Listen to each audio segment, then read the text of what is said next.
One day, while sitting on a plane, headed to God knows where, I had a revelation. I am constantly in the air sitting next to guys who are about my age, and they talk to me as if I am 20 years younger than they are. And they seem 20 years older than I am. They always seem to have sticks up their asses. Where was my stick, I wondered? Where did the stick come from? Was there something inherent in being an adult that I had missed? Why did so many of my generation seem to have gone on to become joyless and officious snots? How could Dick Cheney and George W. Bush be around my age, and yet it was as if we were living in parallel universes? Was there something wrong with me that when I heard the words, "get on board," I would rather drown? It's not a question of politics. It's deeper than that. It has to do with our points of view, the way we look at the world. Where did mine come from? Maybe I am emotionally stunted, but by the time I was in my early 20s, I had developed the way I look at life, and it hasn't changed much since then. The big brains behind President Kennedy had an idea called the domino theory. They figured if South Vietnam became communist, it was just a matter of time before all of Southeast Asia became communist. Who would have thought that a children's game could be the basis of a political theory? Of course, the fact that it was a game for kids is probably why it turned out to make no sense. I only bring this up because the theory for the current war in Iraq is that once Iraq becomes democratic, everyone in the Middle East will immediately leap on the bandwagon. It's the original domino theory in reverse.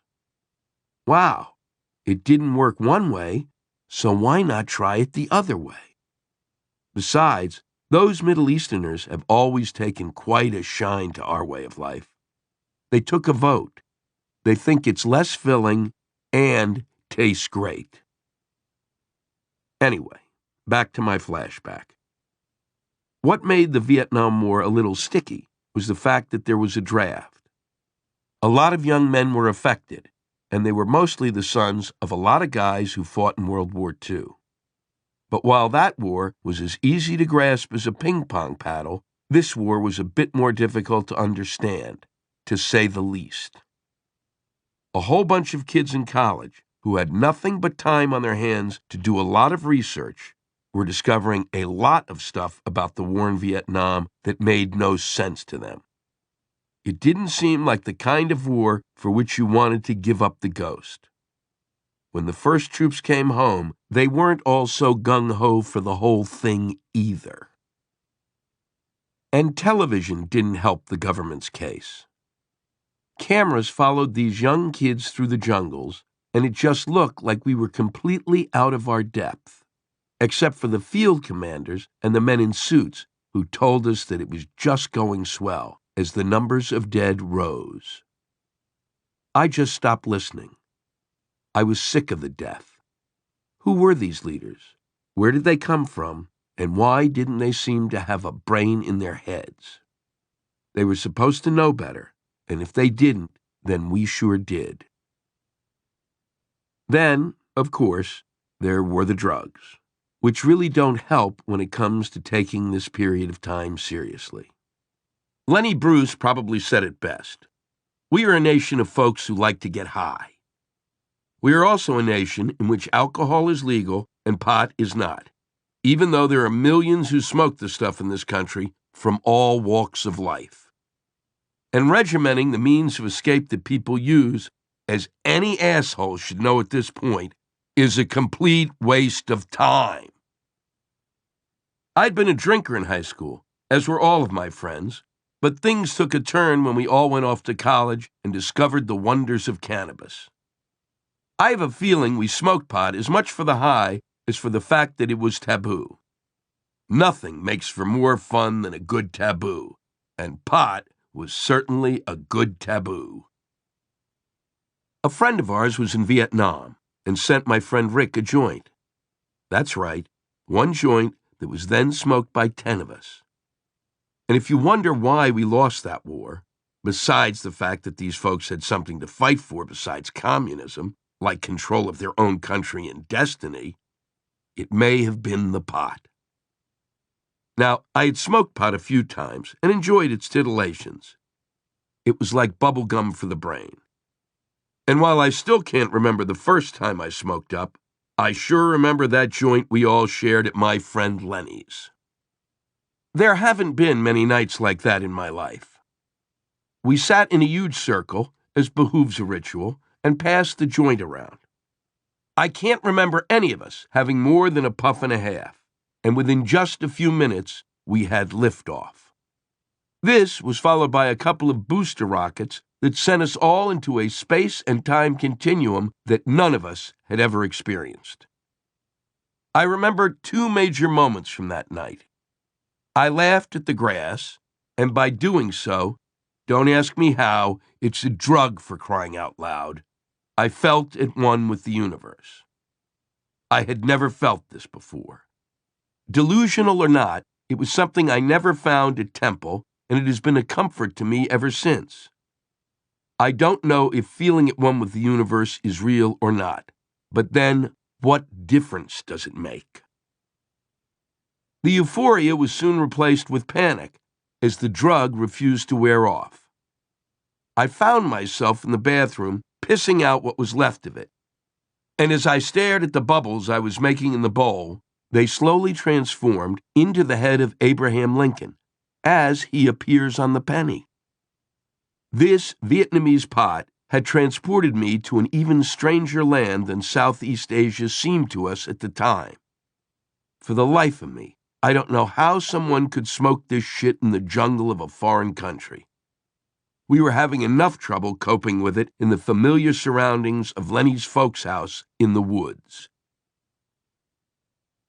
One of the girls completely freaked out, having never experienced anything like this before.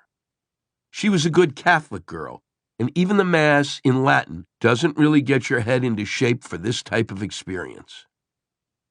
We watched her in full panic mode, climbing onto the bed and screaming at us to stay away from her, although none of us were near her.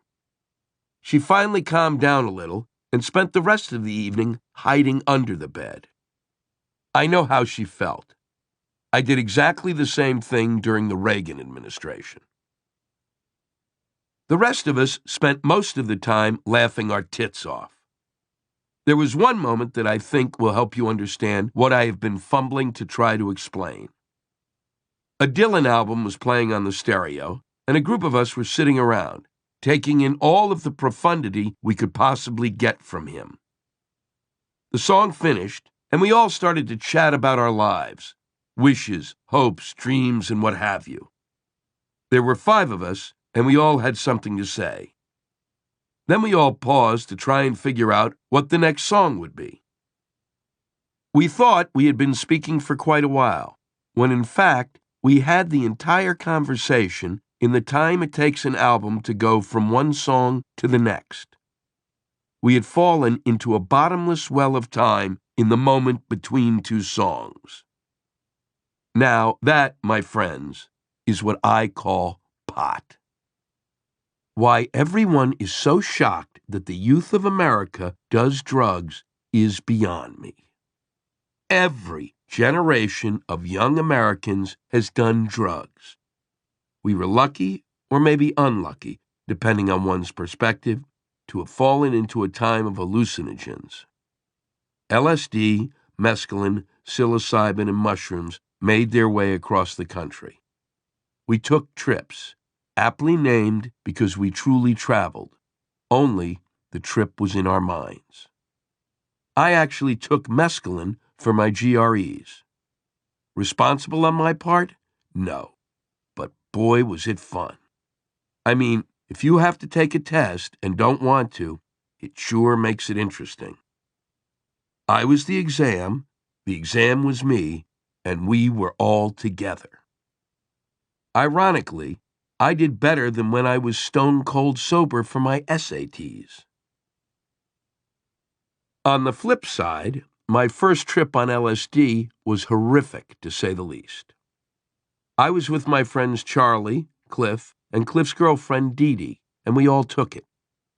We took a ride, and I forget who was driving, but we drove into my old neighborhood, where I'd lived from my birth to the age of 7. Here's a big tip. If you are going to take LSD, don't go back to your old neighborhood. It's not the place you want to be. You have way too many memories pounding the inside of your skull.